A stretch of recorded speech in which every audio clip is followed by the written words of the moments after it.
মনে পড়ে সেই ফটোগ্রাফারের কথা, যে ছবি তোলার পর নিজেই নিজেকে শেষ করেছিলেন। স্ক্রিনে দেওয়া ছবিটির দিকে সবাই লক্ষ্য করবেন। ছবিটিতে একটি শকুন বসে আছে, কঙ্কালসর এক শিশুর মৃত্যুর অপেক্ষায়, যেন মারা গেলেই সে ঝাঁপিয়ে পড়বে লক্ষ্যবস্তুর উপর।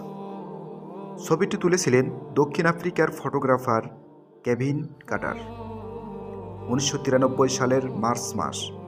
দুর্ভিক্ষ পীড়িত সুদান, কোথাও এক ফোঁটা দানা নেই।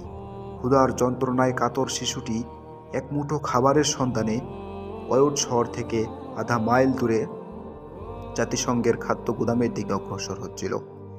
এক পর্যায়ে সে তার নিথর দেহটি নিয়ে উবুর হয়ে মাটিতে মাথা রেখে বসে পড়ে।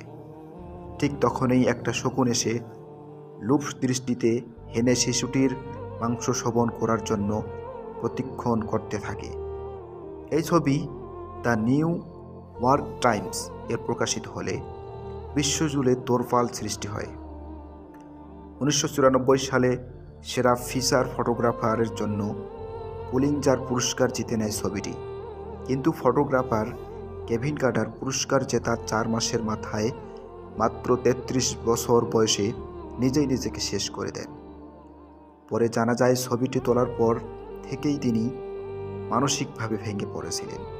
মৃত্যুর আগে ছবিটির বিশেষ বিষয়ে কেভিন কার্টার তার ডায়েরিতে লিখেছেন, হে পরম করুণাময়, আমি প্রতিশ্রুতি দিচ্ছি, কোথাও খাবার, তা সে যত খারাপ স্বাদেরই হোক না কেন, আমি সেটা নষ্ট করব না।